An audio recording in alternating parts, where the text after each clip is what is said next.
Hello, welcome everybody. It is out there in Twitchland. It is Wednesday. We are doing some Starfinder prep. So in my other campaign, I recently had to rebuild a couple starships, and they had originally, like D&D, like all the other, a lot of the other platforms in Fantasy Grounds, they continue to make adjustments. They continue to improve, and I was just so impressed, so amazed with um, the changes they had made to the starships. So a lot of people don't like Starship Combat in Starfinder. Some people find it very tedious or confusing. Same thing with building starships; they get just overwhelmed. Um, happen to enjoy it a lot. I really like it when it's done well. Um, the thing is, it happens so rarely that the players can get um, lost in it. And so I've been throwing more and more Starship Combats in there, even like the one we did. If you look at my U's and tubes, you'll see my last stream um, from the Dead Suns campaign. Uh, there wasn't even really a fight. They saw this huge giant worm creature flying through the drift. They saw it, scanned it, did some things, and its speed was 6, their speed was 10, so they just flew away. They didn't fight it. Um, so uh, they would have trashed it, but it would have done a little bit of damage to them. Um, but the point is, it just got them back into the flow. It got them back into how space shock combat works and things like that. Um, and like I said, as Fantasy Grounds continues to make improvements and stuff, it gets to be very simple. And well, maybe not very simple, but it makes it so nice compared to over the table. There's just no real comparison. All right, so let's take a look. What we're doing is, what happened with our crew is they had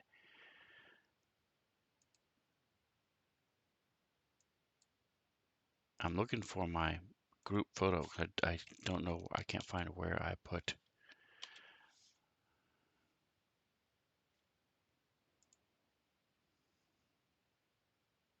Oh, and see, there you go. They even have it's interactable. It's not. Okay. Interesting. They have the image of the tracking sheet for the ships. If you're, this is in the Starfinder Starship Operations Manual.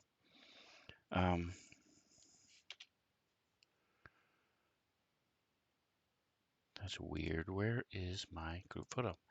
Anyway, so the group had started off with a ship. This particular group has done several of them already. A group, Starship Combat, I should say. Oh, that's in tokens. No wonder. It's an image.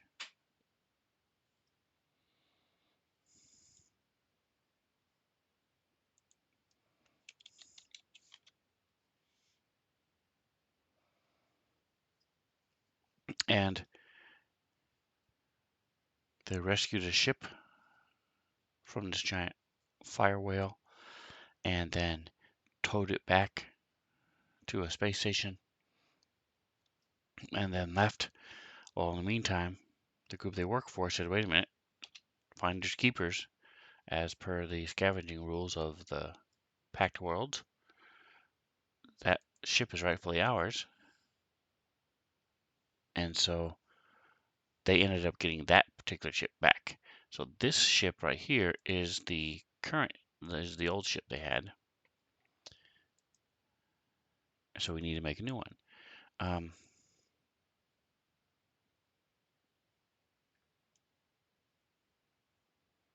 right, let me try this. Campaign.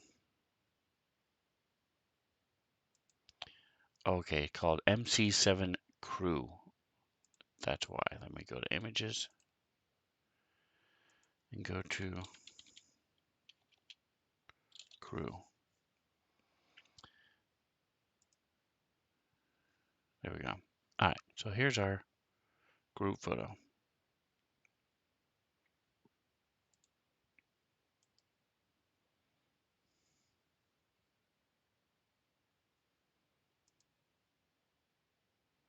And this is their ship that they rescued. So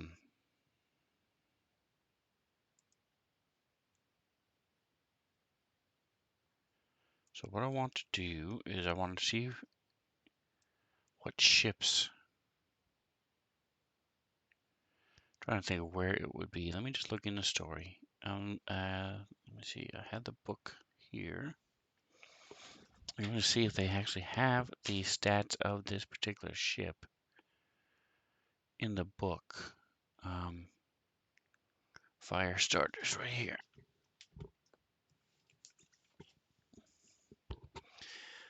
Because of the stats of the ship, they have the map of the ship, of course, because they searched and had to explore all the rooms within the ship and such.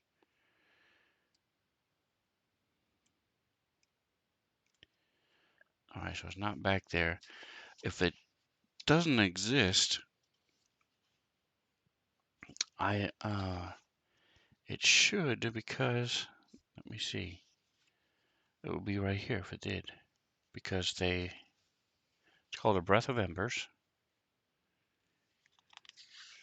Here it is. Okay. Augmented Fire Whale.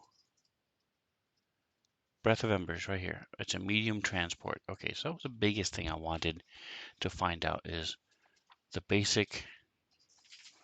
So as you're building your ship, there's certain frames that you're working with. And so like if you start off with a Mini Cooper frame, you can't put a semi-truck engine into a Mini Cooper. Same thing with starships. Let me make sure. I did a quick volume check before. I just want to make sure. Yep, good. All right, so I just want to find out what it was. So let's find this in the. Start off with a quote.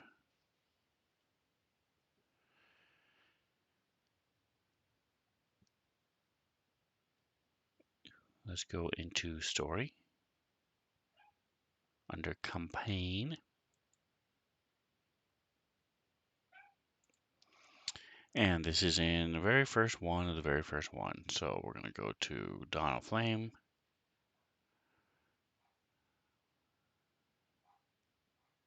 Part 1. And this is Waking the Fire. Boom. This is the fire whale they were fighting that was chasing that ship.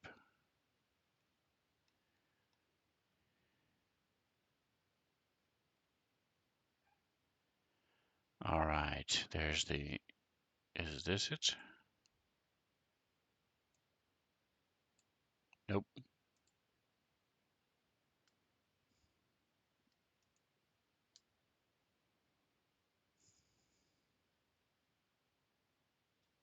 Breath of Embers. There it is. Da, da, da. All right, so here's your ship. This is what it looks like on the inside. See, very cool. So it's a good sized ship, that's for sure. All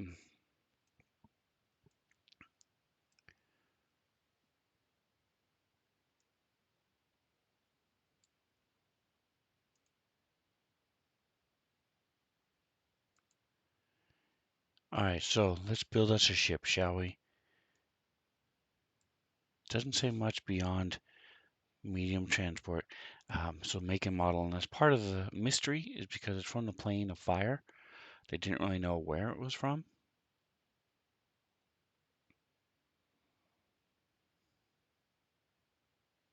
So what you do is you go to PC ships.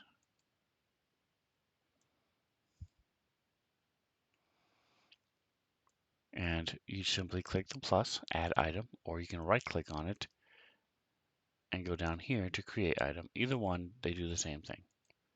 Boom. Now you have a ship. So we're going to name it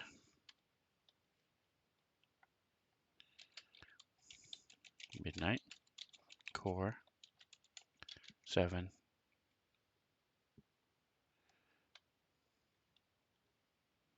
2 because that was the Midnight Core 7.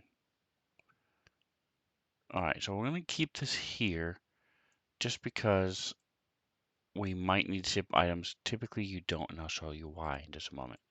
So the first thing is excuse me, the tier is equal to the player's level. Looking at the party sheet, you see right now they are all level 3. By the time they're going to need this ship, actually I don't even know if they ever do need it, which is one of the reasons I hadn't really worried about it. But I did want to show you how to use these ships. I was so impressed. So we're going to say we're going to make it level 5. You could also have it be higher level because of, in this one particular instance, because of the way they found this ship. So it has a lot more amenities than a ship of their level normally would. It doesn't have a whole lot of weapons or armament or shielding or any of that special stuff, but it has some really cool, like a gaming deck and a hot pool deck and stuff like that. Really nice prison, med bay, stuff like that. All those different things.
And I'm back. Not going to make you watch it again just because I get interrupted. Um, so don't forget, since I was interrupted anyway, we'll come back to this. I do have here my silly things. So there's Sven silliness. You can use your Sven particles to make me wear randomly from here. Roll a 20-sided dice and pick one of these things. There's 17 things to choose from, and you can also pay a little extra and pick from the list. So come watch me live, and you can harass me. Go to Twitch, Spencer77, and you can see my schedule for all my stuff. Tuesdays and Thursdays and Wednesdays have been a little bit of crapshoot lately just because life, but come check it out, see what you think. Ask me questions. I'm very happy to interact with you guys, answer questions you have about Starfinder, D&D. I prefer to keep the days separate. So if I'm dealing with Starfinder, for example, and you have a question on Dungeons and Dragons, I would rather you wait till Dungeons and Dragons Day. But it's not the end of the world. I don't mind talking about it at all. And a lot of Fantasy Grounds Unity is the same cross platform. So if you're like, hey, how do I build an encounter in Dungeons and Dragons? It's the same as Starfinder, and I could show you how to do that. So feel free to ask away regardless of the gaming system or what I'm showing. Um, like, subscribe, do all those fun things that you know to do if you're watching this anyway. Um,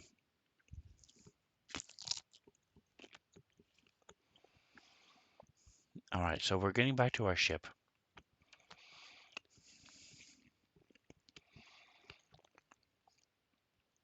So something I've found out in the make and model, we're going to put unknown.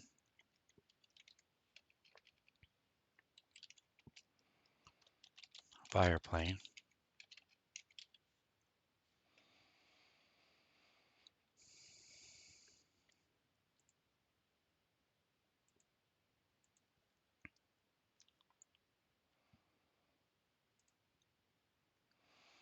So one of the awesome things that they have recently done is instead of having to peruse through everything, which can get really daunting in any game system, is you click right here.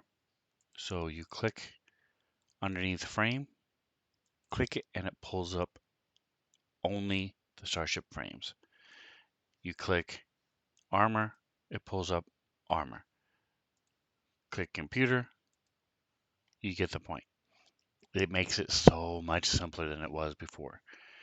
You can go to ship items and try to see, you notice how it subtype Starship item and type. It does, you can do it that way as well, but simply clicking underneath, pulling up what it is, it makes it so much better. All right, so here we see this is a medium transport. We have heavy freighter, we have a transport. So that's what we're doing. We just take it like character creation, boom, put it on there.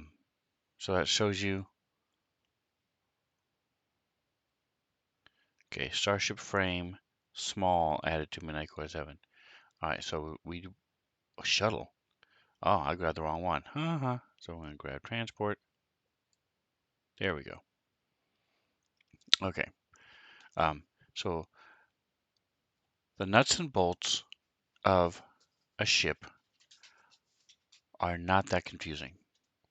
The tier determines how many build points you have to spend building the ship. How many points you have to build the ship, or build points. That's what BP is right there. The tier is your character's level. As they level up, their ship levels up. Rules is written, it does not cost them anything except time in a spaceport or planet to upgrade their ships. This is important. They don't. Uh, the whole concept is to make it more fun for the players. They want their ships to improve and get better. They didn't want to tack on having to pay for all this stuff. So your ship will upgrade with you, rules as written. I've heard most GMs change that and make it to where the characters have to do something. It frustrates me, but that's just me. Do what you want. It's your game. Rules as written, it levels up with you as you go. So once you've determined the tier, and then it then spits out a number of build points. So one of the reasons why I love Fantasy Grounds is because this does so much of the work for you. Doing this on paper, which I've done, is a pain in the butt. It's doable, but it's very time consuming and you hit step by step. Fantasy Ground makes it so much faster and easier. So, as you can see, we've already used up 15 points just on the type of ship it is. So then, think of a ship. You've got all the stuff here. You've got propulsion, your defense, your basic computer, armor, shields, all those type of things are all right here. And then in order, you have to have a power source in order to run all these things, and that's what your power core is, to provide power to your ship.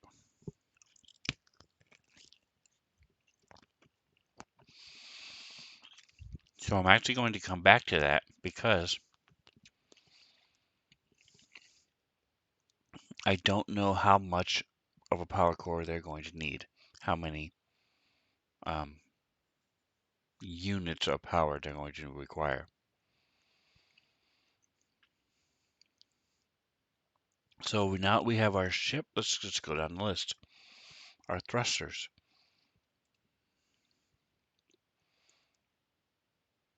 So the one thing that isn't in here, you can look at the books. For example, if you pulled up the reference manual, we go to modules, and you go to Starfinder Core Rulebook, reference manual,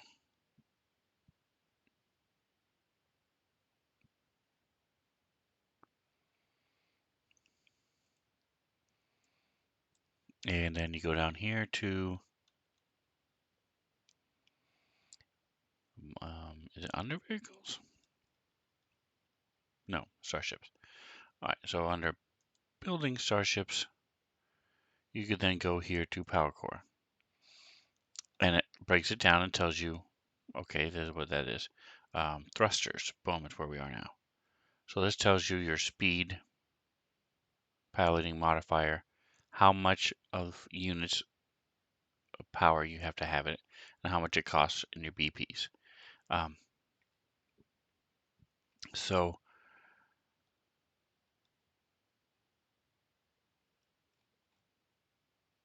there is a way of looking at that. Your basic core rulebook has everything you need to build a ship, and that's how you find it. With me, because I have at least one other book, if not two or three other books, because I think the Starship Armor, the Armory, the Starfinder Armory book, also has Starship stuff on it. I think. Um, what I personally prefer to do is go to a place, it's a special place,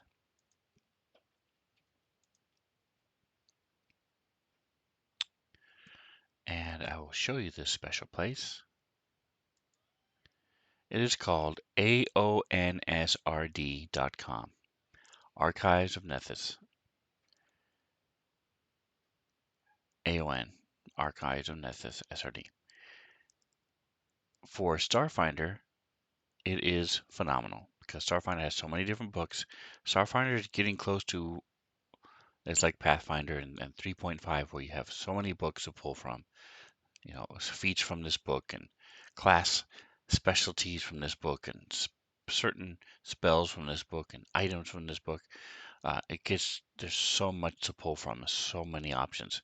That's what a lot of people like about this type of system. Um, but it does make it a little bit of a challenge to find stuff. Fantasy Grounds helps with a lot of that, but this makes it really simple. You go to here, and what all you do once you're there is you click on Vehicles, Starships, and then in this particular case, we're looking for thrusters because this has everything in the core rulebook plus the other books that I have. So what I want to do, speed, piloting modifier, PCU, BP. I don't want to get too crazy. Let's make this a little smaller so we can have them sort of side by side. Um, I don't want to get too crazy. I only have 135 BP. I need weapons, armor. I need all this other stuff. The nice thing it is about doing this in Fantasy Grounds is you can tweak it. So you spend a lot of points on one thing, and then you find out, well, I need to cut back on something. What do I cut back on? You can always change it, and then it'll show you your new total. So it makes it much faster and much easier. Let's take a look at our thrusters. Figure out the best speed and turning ratio and all that stuff.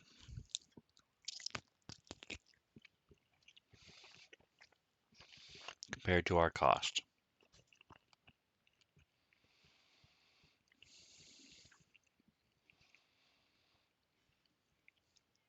I'm going to go about 30, speed of 10.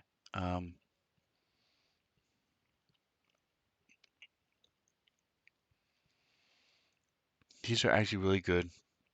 Speed of 10 is really fast. Thinking I might go with 8. Speed of 8. It's not really a fast ship. It's meant to be a cruiser. I mean, like a luxury yacht is what this thing is. So I think I'm going to stick with 8. 6 is a little too slow, but I'll go with like 8. So for 40, or I can go with 6 and do 30. I think I'll stick with 8. I don't know. I like the +1. All right, so let's go with S6 thrusters. I'm going to go with the 6, and that way they can always boost it and give them up to 8. And this way it gives them a +1 modifier to their piloting. So we go to our thrusters. I click down here, so we click thrusters. We want S like Sam 6.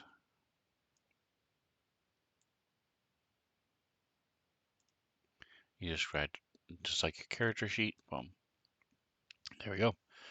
All right, and so automatically we have our speed, we have our average turning. Number of hexes before each turn is 2. So they have to go 2 hexes and then they can turn.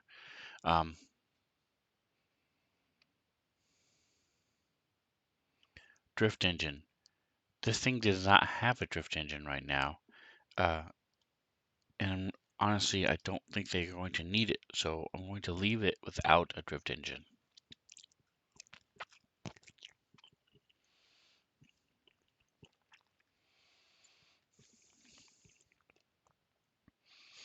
As they level up, or anytime they're in their starship, they can add it, take stuff out, and put in a drift engine. So it's not the end of the world.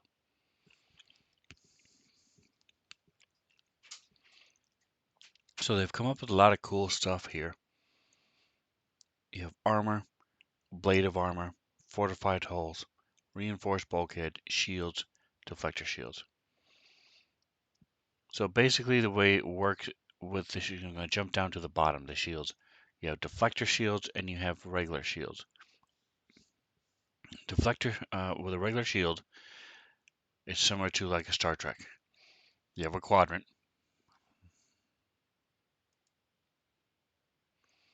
Forward, aft, starboard, and port. And your total number of shields are divided up by quadrant. So if we throw on, let's give them 140 shield.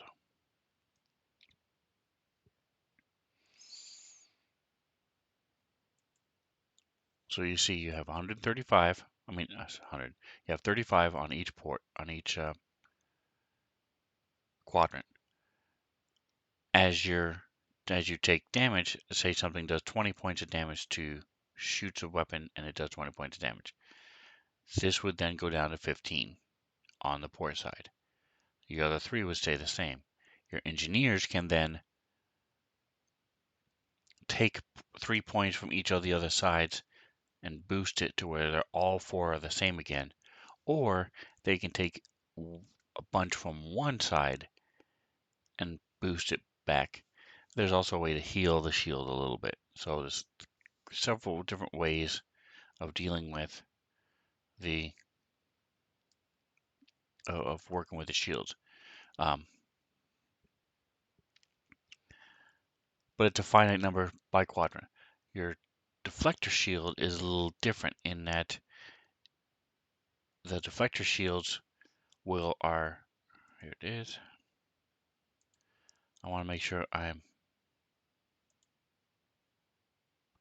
so it says, whereas conventional Starship shields absorb attacks entirely until they are depleted, some engineers insist that shields are most effective when deflecting attacks, blunting their force or causing them to miss. So a deflector shield reduces the damage from incoming attacks and increases a starship's armor class, though each successive attack depletes the shield's defensive potential. Deflector shields and conventional shields, actually you can only have one or the other. So a deflector shield provides a starship the defensive value to each quadrant. Whenever the starship would take damage, it ignores an amount of that damage equal to its defense value.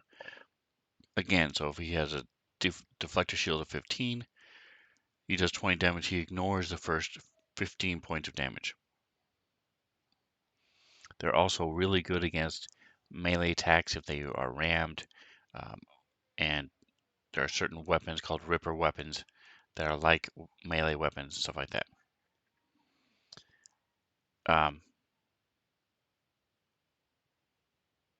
Then, if it does pierce through the deflector shield, there is a potential for it to lower the defensive shield to 14. The point is, it's still there. With a regular shield, you deplete that shield, it's gone until you repair it or bring it back. With a deflector shield, it's still there at 14. The second hit is still deflecting it for 14. So that's the main difference is one whittles away and the ship takes no damage. This one deflects it, but it's still there. And this is all in here. And again, the engineer can repair it and bring it back. So another example would be they shoot 3 times at my port side, and I have 35 shield there, and each shot does 15 damage. With a conventional shield, first shot, I take no damage. Just my shield goes down 15 points. Second shot, my shield goes to 5 points left because I've taken 2 shots of 15 each. Third shot comes through and I use the last 5 points of my shield. I take 10 points onto my hull and my shield is gone.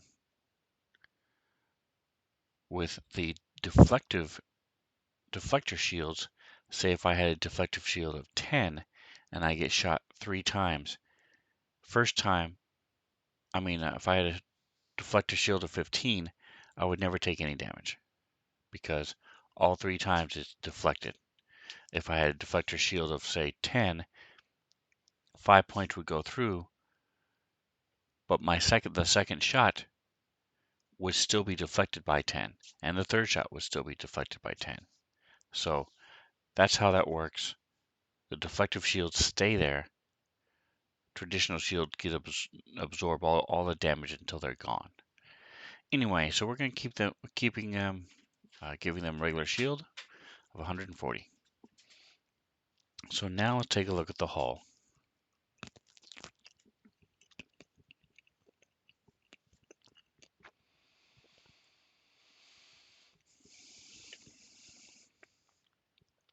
So right now we have 70 hull points.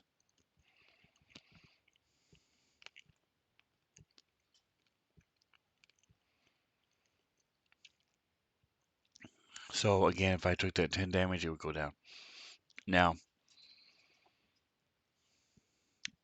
there are other things involved with the Starship, but I'm not going to worry about how the combat right now. If you'd like, I can do an example of a Starship Combat at some point to show you guys how it works.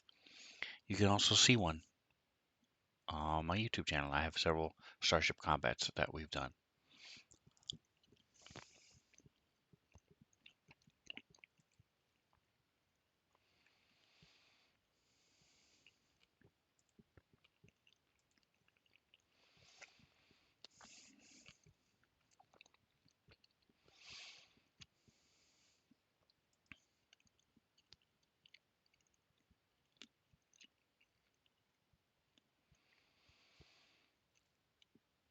So armor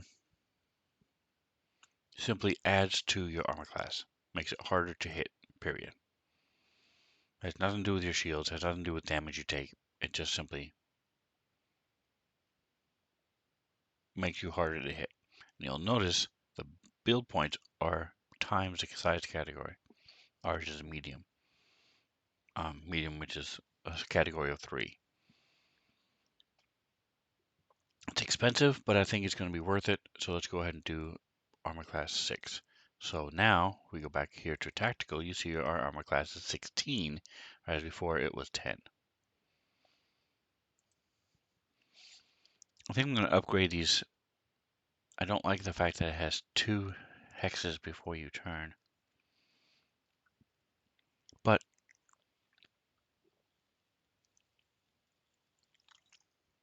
actually, I'm going to leave it that way because, like I said, role-playing wise, this ship is a pleasure cruise. It's not meant to be a battle cruiser. So I'm just going to leave it. Moving on. Ablative Armor, though, is basically like a shield, but made out of armor.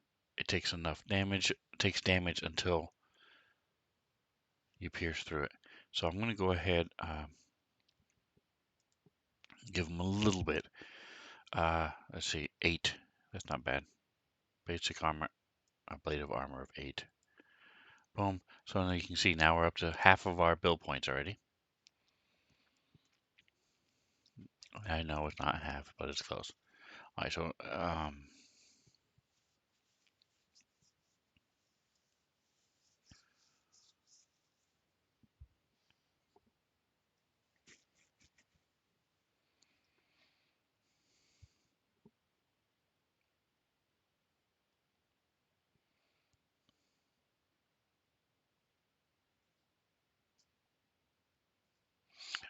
okay. So for example, okay, so the Fortified Hole just makes it every time you take up to a certain amount of damage, something breaks in your ship. So if I hit the hull and I do a certain amount of damage, I might cause one of your computer systems to start glitching or one of your weapons to start glitching, that type of thing. This makes it longer before that happens. Right now, every 14 points of damage I take, something glitches. So by adding the steel I think is the cheapest. It's now 17. Every 17 points of damage causes a critical threshold. So cool. I like it. It's not a lot, but it's good. Okay, so I don't really care about reinforced bulkhead. So now we go to computer. Actually, I'm going to go to sensors first. So that's very simple. These, again, we don't need a whole lot. So we're just going to say this is basic, medium range. Not the cheapest, but not the most expensive either. So it gives you +2 to your sensors. And then the computer. Let's check out our computer. So the computer is really cool in that, and again, this is a little confusing. So let's go ahead and go back to our friends at the archives of Nethys. We'll come up here to under starships. We're going to go to computers. So this is the way the computer works on a starship. You have a flat bonus that it gives you to certain things like piloting and your sensors. Then it gives you can use the computer from the ship to boost a roll one of your players makes during their combat. Every round of combat, you can add the computer's bonus to a particular roll. This is depending on the number of nodes that you have, tells you how many times you get to add that bonus. So for example, if you get a tri node, a 3 node, you can do it, you get a +1 3 different times. A mono node is one time you get a +2 bonus. Now, like I said, you always have a static bonus to your piloting and your sensors, but you can then add the computer certain times. So let's get a Mark III mono node. It costs it costs 9 BPs. We're still below 100, so we're okay. So we're going to get a Mark III mono node computer for our friends. Mark III mono node, so we get a big bonus once a turn. Boom. All right, so you can see right now we need a power core that gives us at least 90. Our weapons are going to add more, um, so we want that. So defensive countermeasures are only good for torpedoes. When torpedoes are shot at the ship, they do a lot of damage, but the countermeasures help against those. I'm just going to give them Mark IV.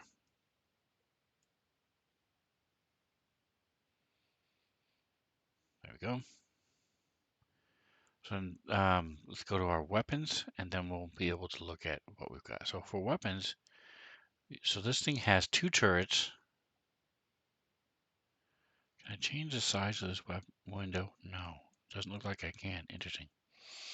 All right, so 2 forward, 1 aft, front and back.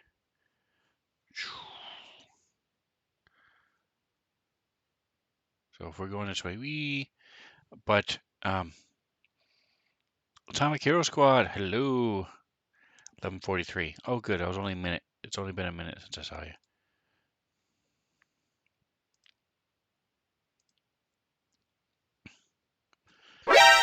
Welcome, welcome. We are building a starship today.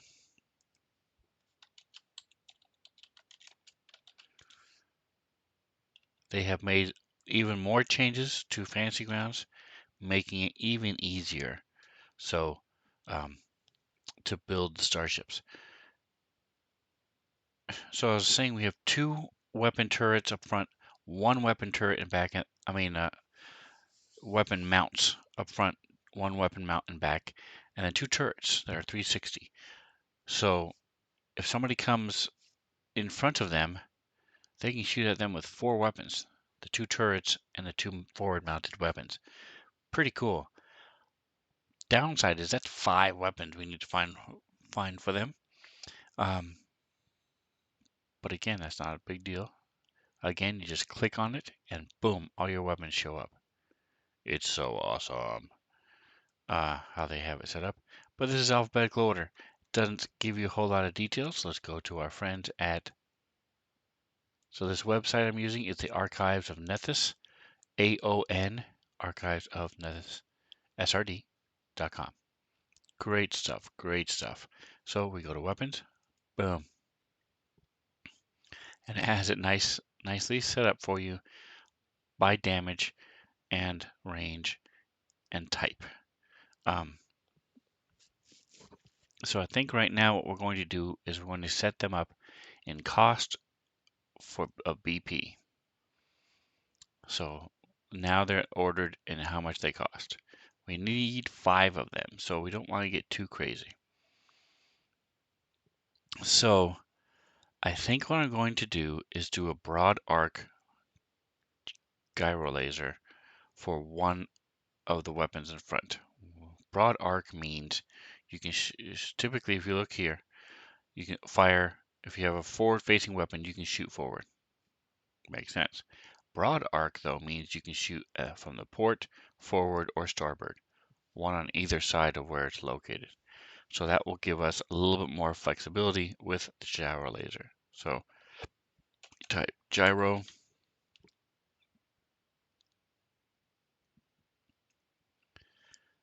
We drop it over here and it's going to ask you, hey man, where do you want it? I want it in the forward. Okay. There we go. Gyro laser, it's direct fire. All right, next. So in the back, we want Flak Thrower, because the Flak Thrower shoots out flak and has a chance of destroying torpedoes. So you need that in the back. So we're going to put that Flak Thrower. That's right, giving them some flak. Not feeling well today, so skip streaming. Aw, man. Well, that's good. I'm glad that you're feeling up to at least listening to me drone on. I appreciate you stopping by, even though you're feeling bad. I hope you feel better. Hopefully your brother's still able to go to work.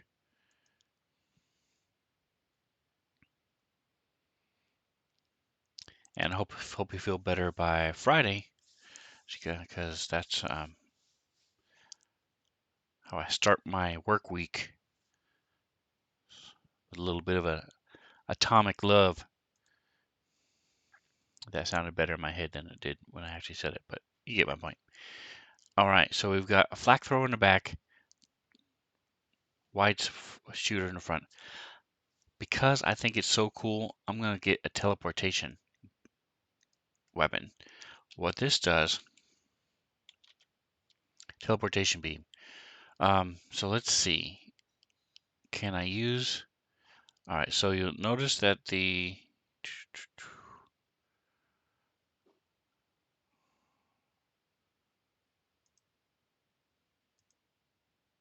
okay, yeah, so the subtype is the type of ship you can put it on.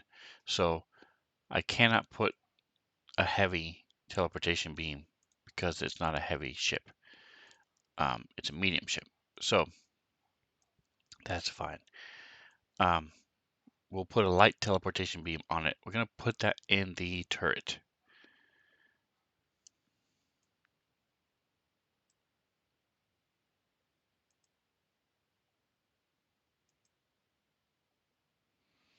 Okay, we have an empty slot in the front. Ooh, that's a forward heavy. Okay. All right, so it's a heavy. I'll have to remember that. Anyway, I might put, oh, I see. So this is the type here. So I have 4 lights and 1 heavy. Anyway, but the teleportation beam is so cool. Besides doing damage, it does 1d20, which is really cool in that such a wide variety. You could do 1 point of damage with this thing, or you could do 20 points of damage. It's pretty cool.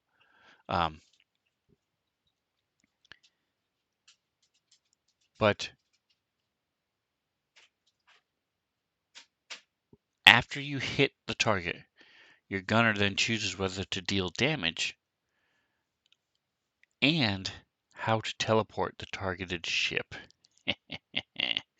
So you can tell basically if we use hex grids for combat, and you can teleport it 1 hex.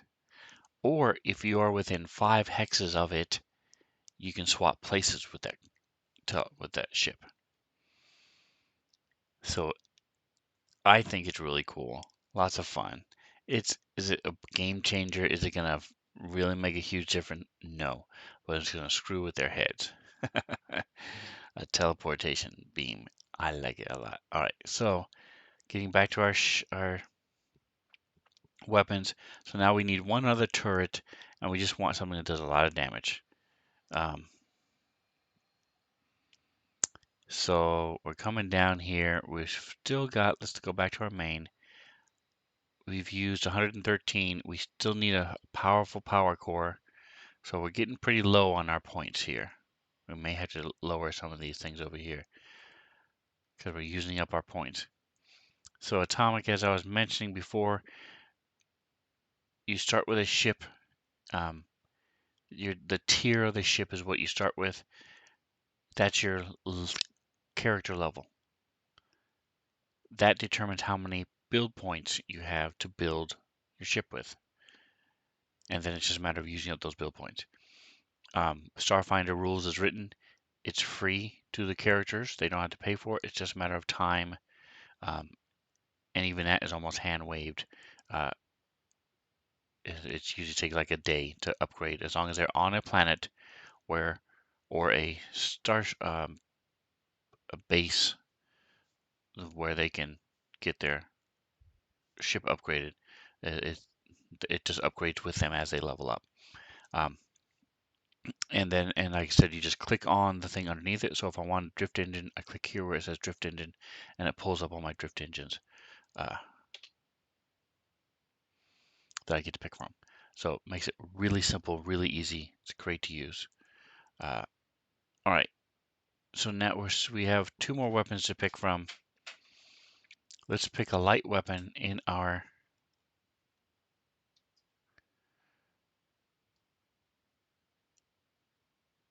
turret. Looking at 3D8 is a good one. These are all tracking though. I want direct fire, doing like 2D something. Here we go, like a mining laser. It's a short range. On the turret, I'd rather have like a medium range. So I know I'm putting all these different limitations on it. See, there's your ramming. We could put a ram on it, so we could just ram into other ships.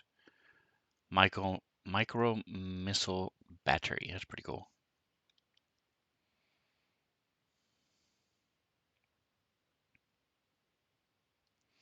Here we go.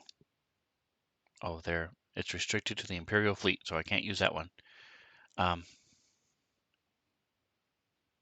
Let's see. The negative energy gun. 2d6 for the negative energy gun. 2d4 for the rotary cannon. I don't know what numbing does. Let's see. A numbing weapon fires concentrated entropic energy. Living creatures that take damage to its hull must succeed at a fortitude saving throw or take a -2 penalty. Nice. I like that a lot. What? Alright, so it took me away from that though. So that was a... Now I don't remember what it was. So let's go back here to weapon. Numbing. Here it is. Negative energy gun. Alright. So we're going to go back to weapons. Weapon. And go to negative.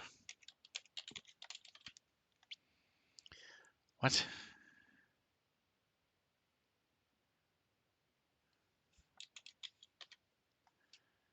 Black hole generator. Okay. So why isn't this here? Negative energy gun.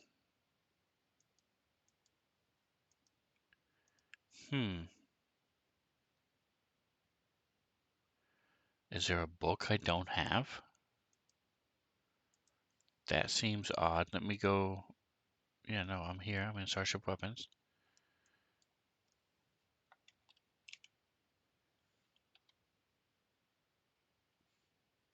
Am I spelling it wrong? No?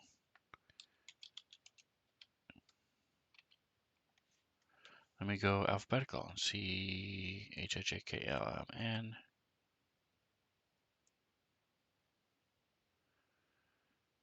Interesting. Okay, so there must be a book I don't have. I don't like it. I could have sworn I had all the books. Alright, so I guess we'll do a rail launcher then. I mean, let's just go with...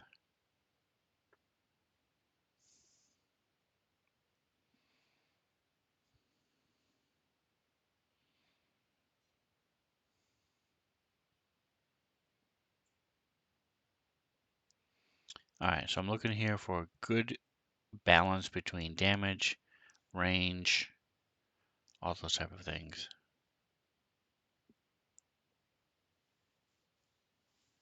Cool, they have tracers you can shoot.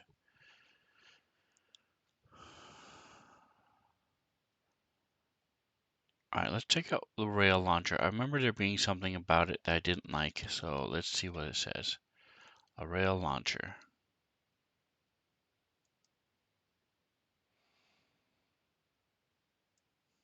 A weapon with this property launches a massive spike designed to pierce a starship's hull.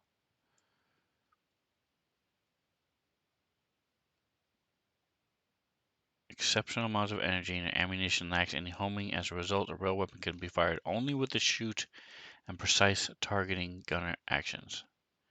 The attack does not benefit from any science officer actions. Okay.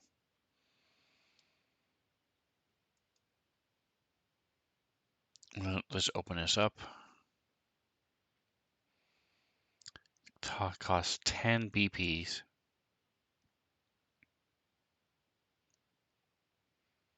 Just 2d8 plus 1d8 for every 5 that exceeds their shot. What about the ballista? Is that bigger? It's a heavy.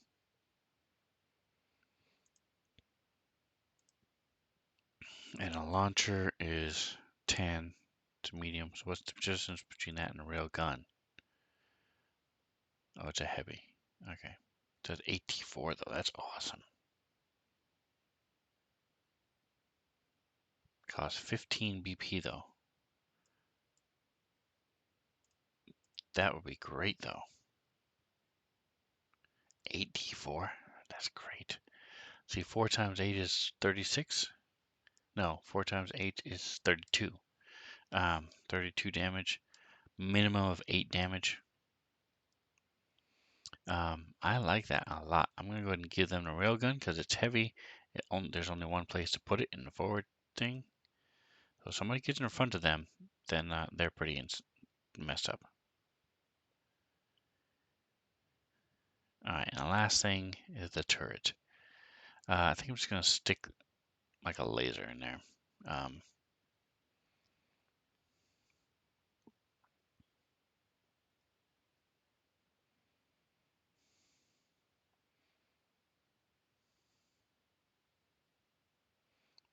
about a chain cannon? Short range. 60 and lots of nice damage. Let's see, chain.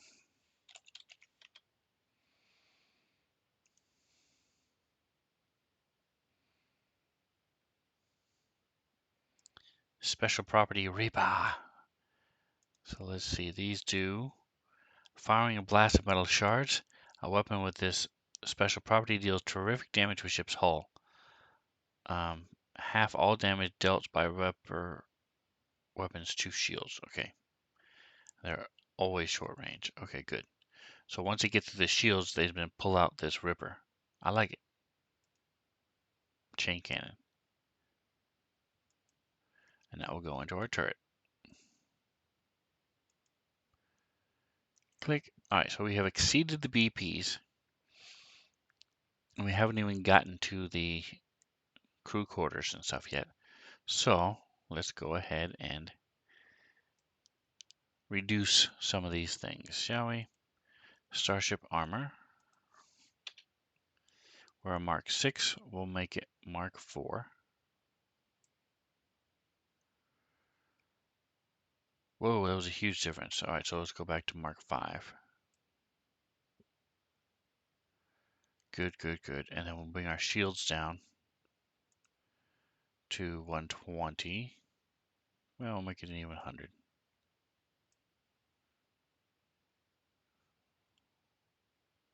Alright, so shields don't cost very much. So what's 120?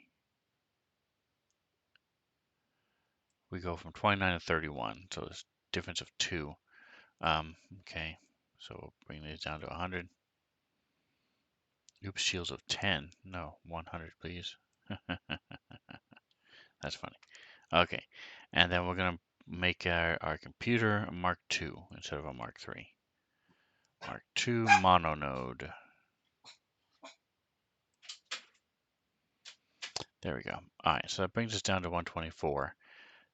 Now we need our power core. So let's go to our power core. We need at least 148. So it's probably one that's 150. Power core. Boom, go down here to 150 pulse screen. Okay.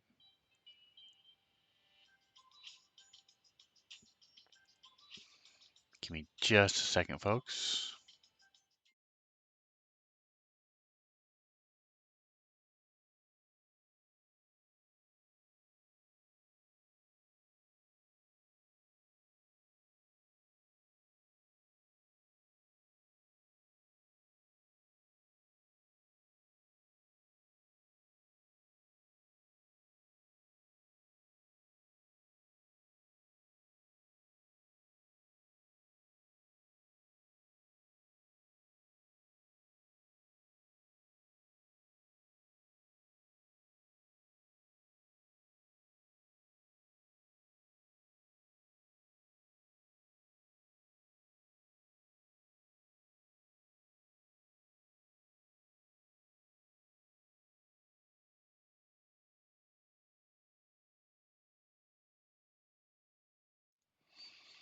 All right, I'm back. I have a doctor's appointment and they need to verify. All right, so that was what we needed, 150 right there. Boom, pull screen. All right, so we go to power core.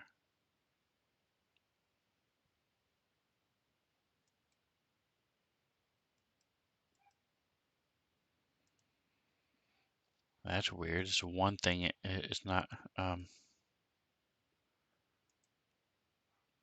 linking over here. Oh, there it is. Okay, just took a minute. Pull screen. Boom. 150. All right, so I don't really want to lower any of these other ones because we're now 4 points over on our Starship things. Let's go with our Ablative Armor. We're at 8. Doesn't get any lower than that. Okay. Looks like we're going to have to lower some of our weapons. Okay. The other thing you could do is just increase the tier to a level 6. But that's all right. I'm going to keep it where it is. I could get away with it. I mean, I'm the game master. I could do whatever I want. So I can make any tier I wanted to. You try to keep it within the tier that they're supposed to have. But like I said, this particular case, they've stepped into this ship. And it's a much bigger ship, a much more interesting ship than what they would have as the level characters they are.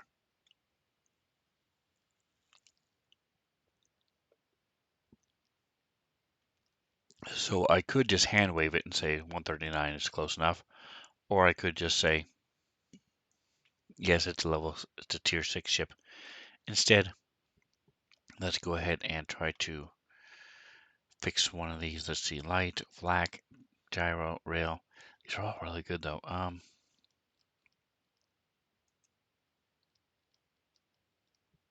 need to lower it by 4 points. I think I'm going to go to their sensors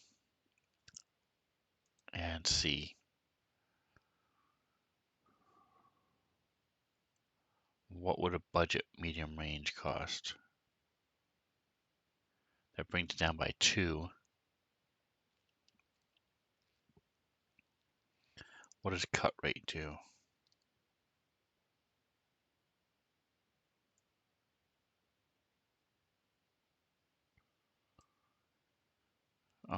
right.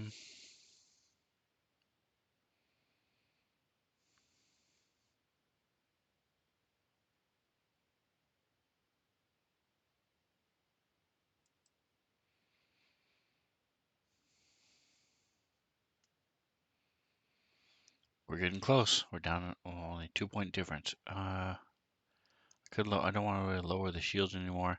I think I'm going to just get rid of the armor. So let's click here. All right, so let's, fingers crossed.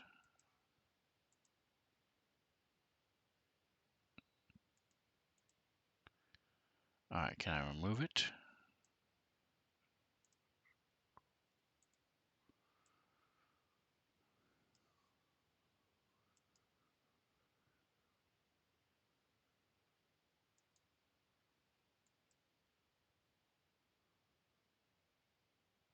All right, so it doesn't like that.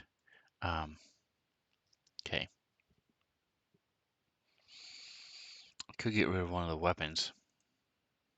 And that would definitely do it. All right, so we have our railgun and our gyro laser up front. And then we have our flak thrower. You know what? I think I'm just going to get rid of the gyro laser.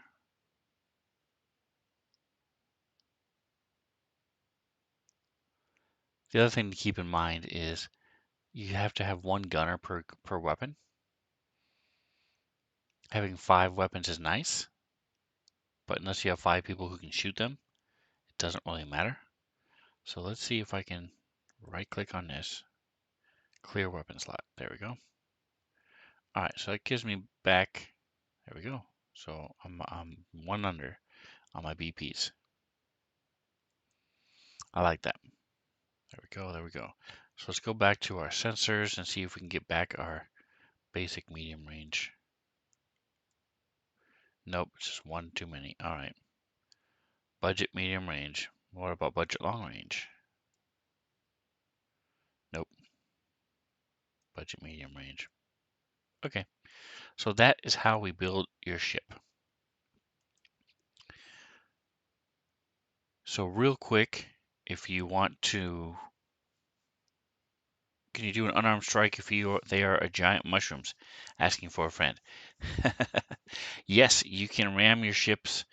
There are weapons for atomic. I mean, for atomic, for melee weapons for starships. Let's see, type.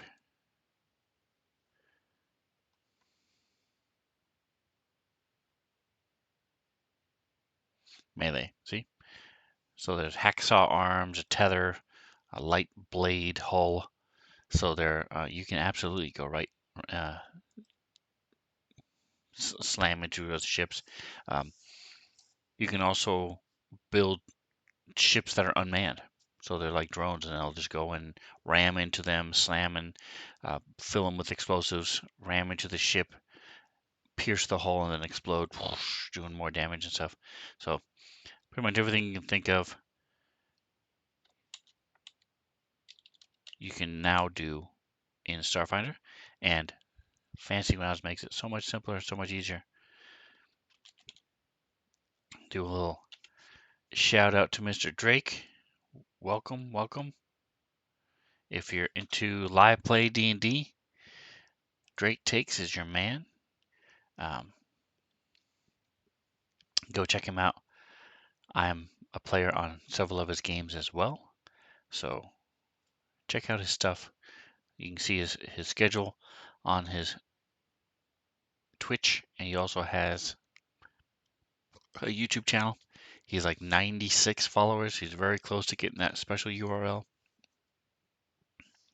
So if you search Drake on YouTube, you will not find him. You will find a bunch of dudes singing. But if you search Drake Takes, then you will find him.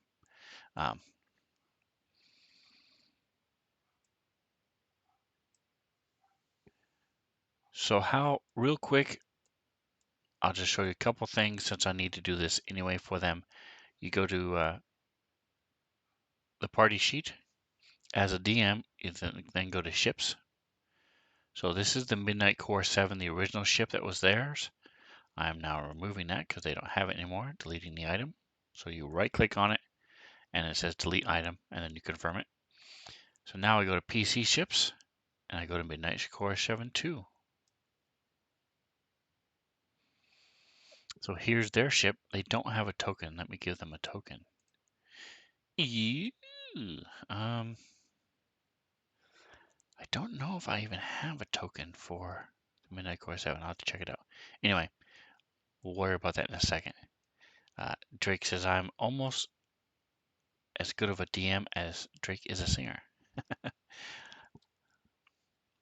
So I don't know if you're just being egotistical or if you're trying to slam Drake.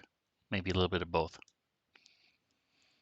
I'm not familiar enough with his work to know for sure. But you then open up your characters, and on the characters, so Doc Dade, for example, he goes down to ships, and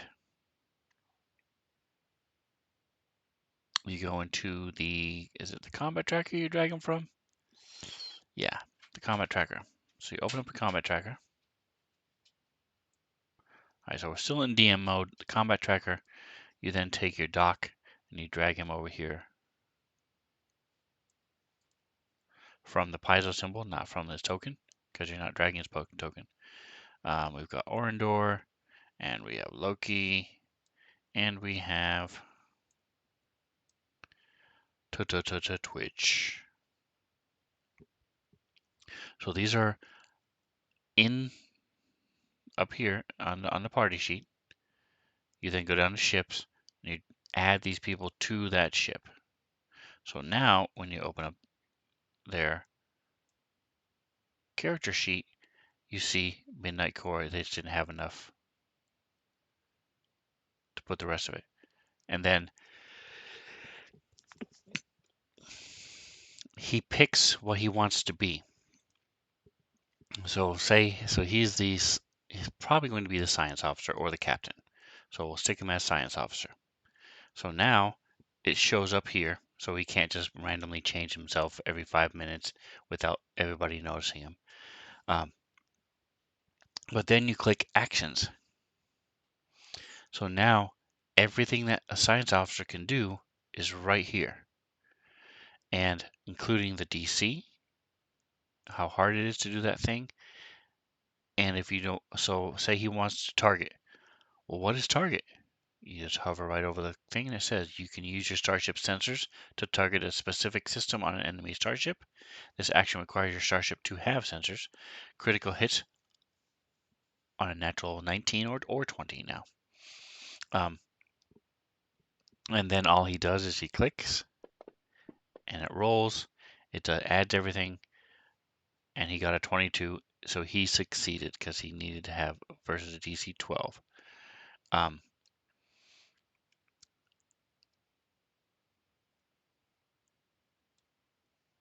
Starfinder is similar to 3.5 rules. So the way I put it is you have something along the lines of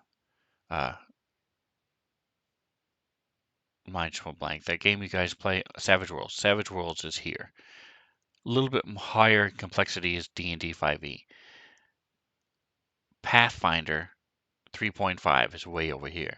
Starfinder, Pathfinder 2e is a little bit easier. Starfinder is a little bit easier. So it's more difficult than 5e, but not quite as insane as 3.5. So it's getting close. But Fantasy Grounds makes it so much simpler because everything is there. Everything is done for you. So it makes it nice. But not everything, but you know what I mean. A lot of it is done for you. It just doesn't have the support that 5e does right now as far as number of people with extensions and stuff. I use 2 extensions for Starfinder right now. So they are out there. It's just not as many.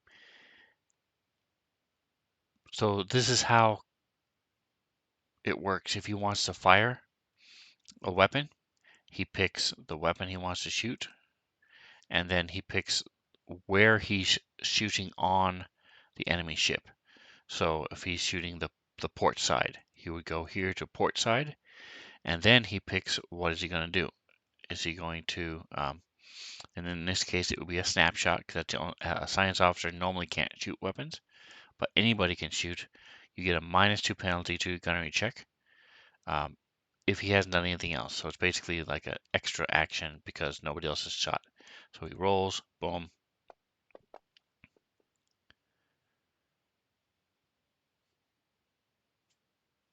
and he rolled a 3. So that would be a miss. Um, so then that's how you fire a weapon. It then shows up on the enemy ship. You assign where it does the damage, and click click thing, and it reduces the shield or whatever the different things, because you have a ship combat tracker. This is the wrong ship. We'll delete this. Boom. And we now put, it doesn't have a token. PC ships, Midnight Core 7.2. Boof, there it is. Now we'll put the bad guy in there, and it has its own combat tracker. So down here are the phases for the combat: engineering, helm, gunnery, and then back to roll setup. So it's very simple, clear. Initiative, clear all initiatives. Well, it's not very simple. What I'm saying is it is can be confusing, but Fantasy Grounds makes it so much simpler, so much easier. It's really nice. All right. Drake Take says, I have over 50 extensions for 5e. I have a part-time job blocked out to keep them updated. Yeah, I got to hire a little assistant. You got to have a intern come in, and that's his main job, is get you coffee and keep your extensions updated. That's a cool thing about the Forge. Fantasy Grounds Forge is that they do that now for you. So that's by no means comprehensive look at starships, but I just wanted to give you a quick idea. Fantasy Grounds has made it continues to improve Starfinder, which I'm really happy, because it can get a little clunky, and by having them increase and make it simpler, is so nice. It's so nice, and because Starfinder is my favorite of all the role-playing games that I played that I have access to. TME is close, the Mutant Epoch.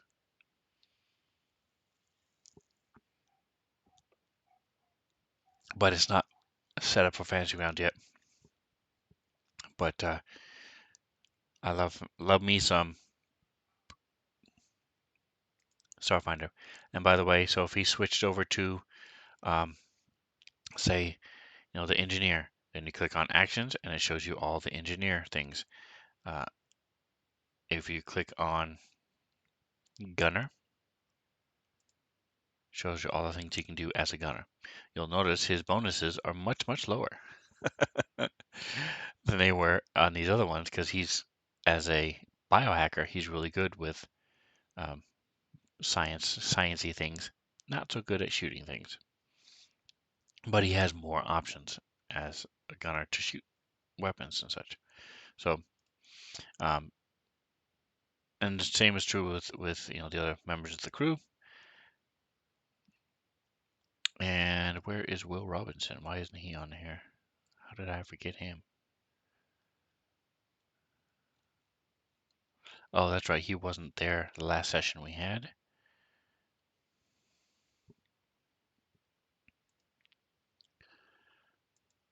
So he was not on here. What?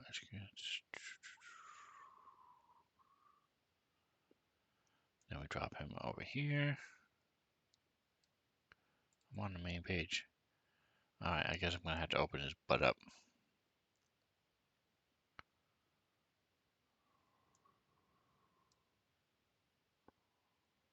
Alright, and then go to ships.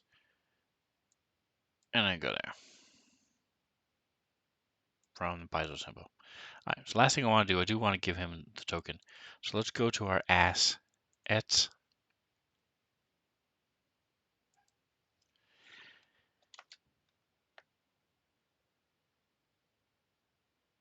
We are looking for, throw out a quote, spend a minute, oops, it's only one S, as without the S, quote. All right, so let's go to our tokens.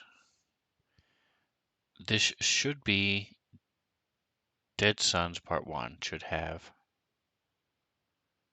Dead Suns Part 1. Oh, not Dead Suns, what am I doing? It's Dawn of Flame. Dawn of Flame Part 1.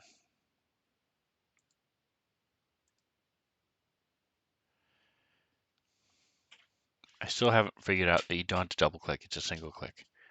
All right, the ship isn't here. What kind of bull? Doesn't have the ship, it has the whale? What did they use for the ship?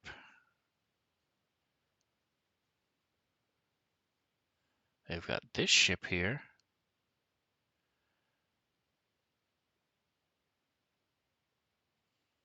That's so weird. Okay, what did I use for the ship then? Because the opening scene uses Starship Combat, uses the whale chasing this ship. That doesn't make any sense. Let's see, let me look for breath. No assets found. That's so weird.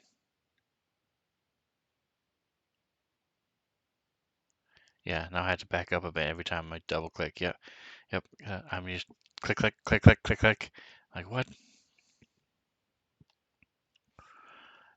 Okay, this is so weird. I don't understand. Did I make one? So let's look and see if I can find one that I made. Oh, I did it again. I double clicked. All right. So these are my dead bodies. We were talking about dead body tokens. This is my extensive dead bodies from here to here. That's all I have. And all these ones that are white, I haven't fixed yet.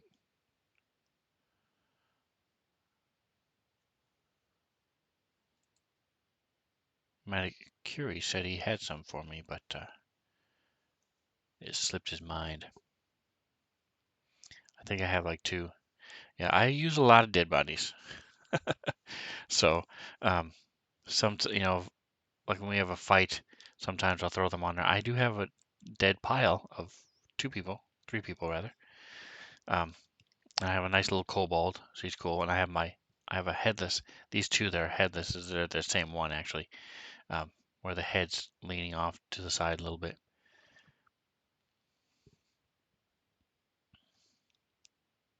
But some of these are very detailed. You can zoom in on these really close, very high, much more than you ever need. I have the chalk outline one. That would be cool. I like that idea. I have a dead wolf. It's my only animal I have. So anyway, um,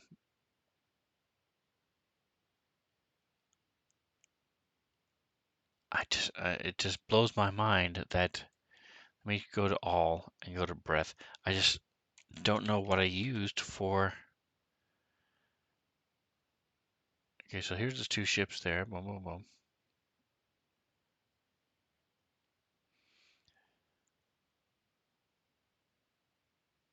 The token during that encounter. If I wasn't on stream, I would actually look it up on YouTube to see what did I use as the token because it bothers me. There should be a token. Anyway, I'm going to go here, show you guys how to make a token real quick. It's very simple using Roll Advantage. It is rolladvantage.com. Excellent, excellent, very fast, very easy. For this one, I want Do I want it in a hex? Nah, I'm just going to leave it. I'm going to put it in this one because it's cool. That's the outside ring. You can have all these different ones to pick from. Maybe I'll do this one. And then I'm going to pick the color. I want it to be like a reddish, orangish.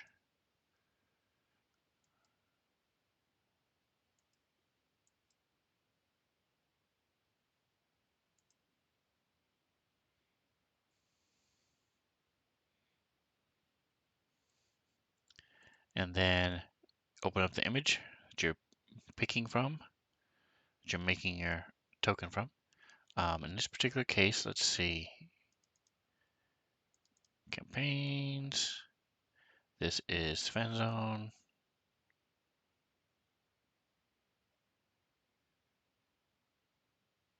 Images. So I have this bastardized version of the ship. Is it under regular images? Let's see.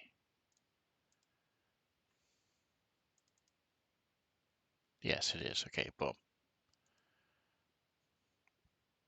So you can see this is what it's going to look like. I'm going to move this in. Boof, boof, boof. Shrink it down. So normally I'm dealing with a monster's head or character image. Boom. All right, so I can leave it brown. I think I'm going to make this the background a little bit like a blackish.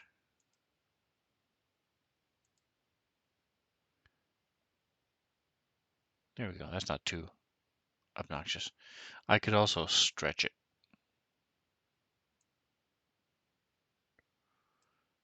There we go. Do it like that. They'll never know. They'll never know. They never watch my streams anyway. So there you go. So that's what my token looks like. I'm going to download it. Boom. And now I'll put it where I want it to be. Fancy grounds. Tokens. So now you can see all my dead guys again. This is going to be breath. Save. Saves it. So now you just open it up and add it, right? Right? No, you go to assets. You go down here to where it says refresh folder assets. Boom, folder assets refreshed. Back in the day, when I walked up a uphill 2 miles both ways to use Fantasy Grounds Classic, you had to get out and then come back in. Now you can just refresh the assets, so it makes it simpler. Now I go to tokens, data, boom, and I double clicked again. Where am I going? I'm going to, where did I see that it had the token? I thought it was here. Let's see. Yep, there we go. Boom. And then we go to the ship combat tracker.